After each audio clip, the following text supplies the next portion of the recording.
So, దాని తర్వాత second day morning నేను స్నానానికెళ్ళినా. బయటికి రాంగానే వీళ్ళు. మా ఇద్దరిలో మాటలు నడుస్తూనే ఉంది. నాకు వాడికి. "నాకిక్కడి నుండి తీసుకెళ్ళిరా ప్లీజ్. నా దగ్గర ఇంత డబ్బులున్నాయి హ్మ్. 20,000." మీరింకా అడుగుతున్నారా? ఇంకా అడుగుతున్నా. నేను ఏం జేయాలి? ఇక్కడ ఉంటే వీళ్ళు నాకు చంపేస్తారు. ఆ! సో, ఏం జేయాలి? నా దగ్గర వేరే ఆప్షన్ లేదని జెప్పి వీడికి ఫోను చేస్తుంటే, సరే అని చెప్పి, హ్మ్. "ఇక్కడ రా మనము నిజామాబాద్‌కెళ్ళిపోదాము. నా వైఫ్ ప్రెగ్నెంట్ ఉంది." మళ్ళీ ఇదేం షాక్‌రా నాయనా ప్రెగ్నెంట్ అని జెప్పి. హ్మ్. సరే ఏదో ఒకటి ఫస్ట్ నేను ఇక్కడ నుండి బయట పడాలని జెప్పి నేను ఫస్ట్‌లో ఇప్పుడు ఇల్లు ఎట్లుందంటే నేను ఈ రూమ్‌లో ఉన్నా. ఆ రూమ్‌లో పేరెంట్స్ ఉండే.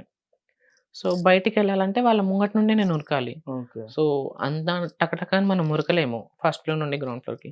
సో, వీళ్ళది స్క్రాప్ బిజినెస్ అన్నమాట. సో, ఫ ఈ సైడ్ మొత్తం ఓపెన్ ల్యాండ్‌లో వీళ్ళు స్క్రాప్ ఏసుకుంటుండే. హ్మ్. సో, నేనేం జేసినా ఫస్ట్ ఫ్లోర్ నుండి ఆ స్క్రాప్‌లో దుంకేసిన. హ్మ్. సో, దుంకేసి చెప్పులు గిప్పులు లేకుండా నా ఫోన్ 20,000 తీసుకొని వదిన చెప్పకుండా బీరువాలో నుండి నా డబ్బులే నా ఓకే. సాలరీ. మళ్ళీ వాళ్ళవనుకోకుండా. హ్మ్. సో, తీసుకొని ఒక 1 కిలోమీటర్ అట్లనే ఉరుక్కుంటూ వెళ్ళిపోయినా వాడి దగ్గర. హ్మ్. మెయిన్ రోడ్ మీద వీడుండే.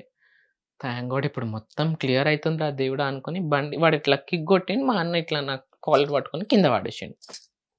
ఇప్పుడు వీడున్నాడు గదా! అని ధైర్యంతోటి నేను నాకే గొడతావా? నిన్న నైట్ గూడా నువ్వు ఎక్కువ కొట్టినవంటే మా అన్న 6 ఫీట్ ఉంటాడు. హ్మ్. నేను ఇక్కడొస్తున్నా ఆయనకి. హ్మ్. సో, కొడు కొడుతూ ఉన్నా. ఎట్లా కొడతావు అది ఇది అని జెప్పి. హ్మ్. వాడేమో పారిపోవడానికి ట్రై చేసిండు. మా చిన్నన్న వాళ్ళు వాడికి పట్టుకున్నారు. వాడికేదో స్టేడియంకి తీసుకెళ్ళి మొత్తం మాట్లాడుతుంటే, "ఆ! లేదు వాడిట్టా అని నాకు తెలీదు. నాకు పెళ్లయిపోయింది.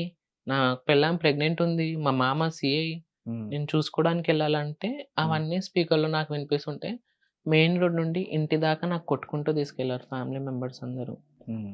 మా అత్త, మా మామ, మా చిన్నన్న, మా చిన్న వాళ్ళు వదినే, ఇద్దరు పెద్ద వదిన, చిన్న వదిన, మళ్ళీ వాళ్ళ హస్బెండ్స్, మళ్ళీ మా పేరెంట్స్, మళ్ళీ మా అక్క, మా అన్న.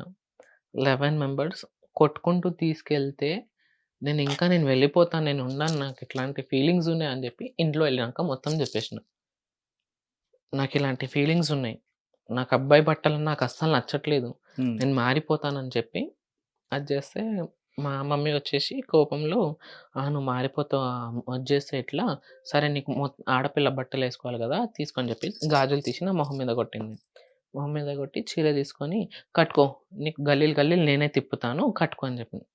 అంత ధైర్యం రాలేదు. గమ్మునున్న ఒక 1 ఇయర్ చాలా అదున్నా. 1 వీక్ నాకు ఎట్లా టార్చర్ అంటే నీకు పెళ్లి సంబంధాలు చూడడం స్టార్ట్ చేద్దాం. 18 ఇయర్స్ వచ్చేసాయి గదా! నీకు. హ్మ్. పెళ్లి చేసేస్తే మేబీ నువ్వు మారిపోతావేమో అట్లా ఇట్లా. హ్మ్. లేదంటే మా అన్న కొంచెం ఇది. సో, తనేమన్నాడు, "ఎవరైనా అమ్మాయిల దగ్గర పంపిద్దాం వీడికి. మేబీ అక్కడేమైనా అయితదేమో." నేనన్నా, "నేను ఎవరికేం చెయ్యలేను. బెడ్ మీదకెళ్తే నేనే ఒక అమ్మాయి అని ఫీల్ అయిపోతాను. హ్మ్. నేను ఇంకో అమ్మాయితోటి నేనేం చేస్తా? ఆ అమ్మాయి కాకుండా మగాడికి పంపి నేను చూపిస్తా నేనేందో" అని చెప్పిన. ఆఫ్‌కోర్స్ గదా! నాకు హ్మ్. ఆడ ఫీలింగ్ ఉంటే నేను అవును. ఆడదానితోటి ఏదైనా అక్క చెల్లెల ఫీలింగ్ వస్తది గానీ, హ్మ్. ఆ ఫీలింగ్ రాదు. హ్మ్. అదే బాయ్ దగ్గర నాకు అమ్మాయి కాబట్టి నాకు ఫీలింగ్స్ వచ్చేస్తాయి. సో, సరే అని జెప్పి ఇంట్లో చాలా హరాస్మెంట్ అయింది. దాని తర్వాత వీడికి సైకియాట్రిస్ట్ దగ్గరికి తీసుకెళ్ళమంటే తీసుకెళ్ళానని జెప్పిన. హ్మ్. అక్కడ మేడ్చల్ సైడ్ ఏదో సైకియాట్రిస్ట్ హాస్పిటల్ ఉంది. అక్కడ తీసుకెళ్ళినాక గూడా సైకియాట్రిస్ట్‌లో గూడా వాళ్ళు చెప్పేసారు. వీడు మొత్తం ఇట్లనే అంటుండు. మొత్తం హ్మ్. వీడికి మార్పియాలంటే మార్పిచ్చేసేయండి అని చెప్పి డాక్టర్ అప్పుడే వాడు కొత్తగా నేర్చుకున్నాడు సర్జరీ స్టార్ట్ జేయడం హ్మ్. ట్రాన్స్‌జెండర్స్‌కి. వాడు మీ నేను మీద ఎక్స్‌పెరిమెంట్ చేస్తాను. చేసాడా? అహా! ఎక్స్‌పెరిమెంట్ నా మీద గాదు. ఓకే. చేస్తాను అని జెప్పిండు. ఆహా! హాస్పిటల్ మొత్తం పైన కింద చేసేసారు. హ్మ్. వాడన్నాడు, "నీకేమైనా ప్రాబ్లమ్ ఉంటే చెప్పు నేను అది జేసుకొని నీకు చేపిస్తాను" అని జెప్పి. హ్మ్.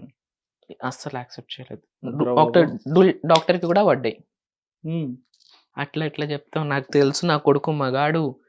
వాడెట్లా జేస్తాడు? ఎట్లా జెప్తావు నువ్వు?" అది ఇది అని జెప్పి. హ్మ్. సరే దాని తర్వాత మళ్ళీ ఏదో ఉంటాయి గదా! అవి మొత్తం రిపోర్ట్స్ పంపించారు.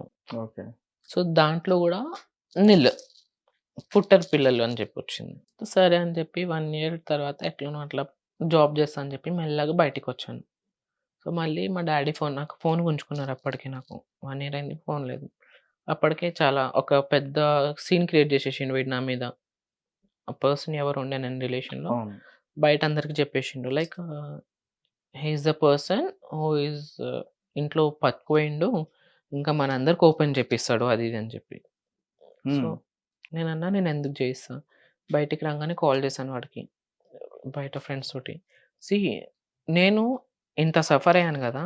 నాకన్నా 100 రెట్లు ఎక్కువ నువ్వు సఫర్ అయితావు. నేను సఫర్ అయింది, నేను దెబ్బలు తిన్నది అది వదిలేసేయి. నువ్వు జూసుకో ఇప్పుడు నువ్వేమైపోతావు అని చెప్పినా నేను. హ్మ్. ఎంతైనా ఒక మాలాంటి మనుషుల మనోభావాలు అది చేస్తే నిజంగా అది వాళ్ళకి అయితది. చుట్టుకుంటది.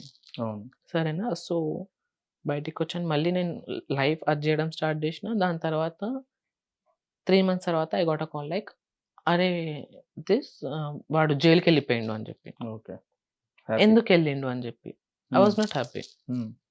ఎందుకెళ్ళిండంటే వాళ్ళ బాబాయ్ కొడుకు ఇంటికుండడానికొచ్చిండు 11 years. He had sex with him and he kept in the group.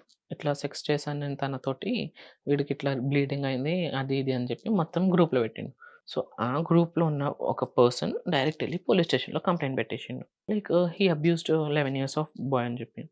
So, వాళ్ళ పేరెంట్స్ వీడికి జైలేసేసారు. వీడి కెరియర్ మొత్తం అబద్ధం. నాకు వాడు జాబ్ చేసిన జాబ్ అబద్ధం చెప్పిండు. వాడు స్కూల్‌లో టీచర్. హ్మ్. హిందీ పండిత్. నాకేమో మెడికల్ షాప్‌లో జాబ్ చేస్తా అని చెప్పిండు. ఓకే. వాడి పేరు శ్రీకాంత్ పవార్ అని చెప్పిండు. కానీ వాడి రియల్ పేరు వేరే. హ్మ్. మొత్తం ఓకే. సో, దాని తర్వాత మెల్లగా నేను డేటింగ్ యాప్‌లో మళ్ళీ డాడీ ఫోన్‌లో ఎట్లైనా ఎట్లుంటది? హ్మ్. అంటే సో, మీకు ఆ ఫీలింగ్స్ వస్తున్నాయా అలా? ఫీలింగ్స్ వస్తున్నాయి. అప్పుడు పెరిగే ఏజ్ కదా! టీనేజ్. ఇంకా నాది అదైపోతుంది. So, one fine day I found one guy. So, hmm. మేమిద్దరం మాట్లాడుకుంటున్నాం. He hmm. Have both are also సేమా? Same feelings. హ్మ్. సో, సరే డేట్‌కెళ్దాం అంటే నా దగ్గర డబ్బులు లేవు, వాడి దగ్గర డబ్బులు లేవు. ఇంట్లో హ్మ్. ఇంటర్వ్యూకెళ్తున్నా అని చెప్పి వాడితోటి జీవికే మాల్‌లో మేము అప్పటికి మీరు ఇంట్లోంచి కలిసాం. రాలేదు బయటికి? హ్మ్. అప్పటికి ఇంట్లోంచి 1 రాలేదా? ఇయర్ నాకు లేకుండే ఇంట్లో నుండి బయటికి రావడం. ఓకే. 1 ఇయర్ నేను వెళ్తున్నా మా పెద్దన్న లేదంటే మా చిన్నన్న లేదంటే మా అన్నయ్య. హ్మ్. ముగ్గురిలో ఎవరో ఒకరు నాకు తోడుగా వెళ్ళాలి. ఎవరైనా అబ్బాయి వెళ్ళేటప్పుడు గూడా ఇట్లా చూస్తే చల్లని ఇక్కడ నుండి కొడుతుండే. నీకేం అవసరం అబ్బాయిల దగ్గర చూడడం. హ్మ్. తలదించు. సిగరెట్స్ తాగిపిచ్చారు. నువ్వు మగతనం రావాలి నీ దగ్గర అని జెప్పి. ఎవరు మీ మీ మా మీ ఆ! రిలేటివ్స్ మీ రిలేటివ్సే మా అన్న వాళ్ళే. ఆ! సిగరెట్ తాగడం స్టార్ట్ జెయి. మగతనం వస్తది. లేదు నువ్వు మందు కొట్టు మగతనం వస్తది. అవన్నీ చేస్తే వస్తదా? సరే అన్నీ చేస్తానని చెప్పి అన్నీ చేసినా. ఫైన్ డే ఏం లేదు. సో, దాని తర్వాత వీడితో కలిసి డేటింగ్‌కెళ్ళాను. జీవీకే మాల్‌లోనే మేమిద్దరం కలిసాం. సో, తను చెప్పిండు లైక్ ఇక్కడ మా ఫ్రెండ్స్ ఉంటారు. లైక్ దే ఆర్ ట్రాన్స్‌జెండర్స్ చాలా బావుంటారు అని చెప్పి. సో, స్టార్టింగ్‌లో చాలా భయమనిపిచ్చింది ఇంటికెళ్ళేటప్పుడు.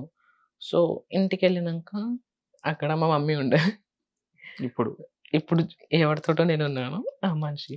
హ్మ్. సో, తను చూపిచ్చిన కేరింగ్, తను చూపిచ్చిన లవ్ 1 అవర్‌లోనే ఈ 21 ఇయర్స్‌కి అది మొత్తం ఫెయిల్ అయిపోయింది. నాకు ఏ ప్రేమ నాకు నా పేరెంట్స్ దగ్గర దొరకాలో, ఆ ప్రేమ నాకు ఈ మనిషి దగ్గర దొరికింది. ఓకే. సో, అప్పుడు ఇంట్లో జాబ్ అని జెప్పి ఇక్కడ అప్ అండ్ డౌన్ చేసుకుంటూ ఉంటుండే. సో, మా చిన్న మామతోటి నేను కొంచెం క్లోజ్‌గా ఉంటుండే. తను యూఎస్‌లో. అయితే తనకు మొత్తం చెప్పినా నేను. లైక్ ఇట్లా నేను ఇట్లా వాళ్ళు పరిచయం అయ్యారు. నేను వాళ్ళ దగ్గరెళ్తున్నాను. నాకు చాలా హ్యాపీగా అనిపిస్తుంది వాళ్ళతోటి ఉంటుంటే, వాళ్ళ దగ్గర ఉంటుంటే. హ్మ్. ఒక్క ఫీలింగ్ ఉన్న మనిషి ఇంకొక ఫీలింగ్ ఇప్పుడు ఒక మెన్ తోటే క్లోజ్‌గా ఉండొచ్చు. ఒక ఫీమేల్ దగ్గర. సో, మా వాళ్ళ దగ్గర నాకు కంఫర్ట్ అనిపిచ్చింది. ఓకే. వాయ వరుసలు కలుపుకొని, "ఏ ఇక్కడ రా చెల్లి, ఇక్కడ రా అక్క, వదనం మార్చు" అది ఒక అది. హ్మ్. సో, మరి బావలు నేను ఎవరు లేరా? బావలు ఎవరు లేరు. సో, నవంబర్ 2019 25థ్ నవంబర్‌కి నేను మా మమ్మీతోటి కలిసాను. మళ్ళీ సెకండ్ డే మార్నింగ్ ఇట్లనే మాట్లాడుతూ, "నాకు మీకు దగ్గర మంచిగా అనిపిచ్చింది మమ్మీ. నేను మీకు మమ్మీ అని పిలవచ్చా?" అని చెప్పిన. హ్మ్. "So, you can call me" అని చెప్పింది. ఓకే. సో, సరే అని చెప్పి అట్లనే మూవ్ అవుట్ అయిపోతున్నాము.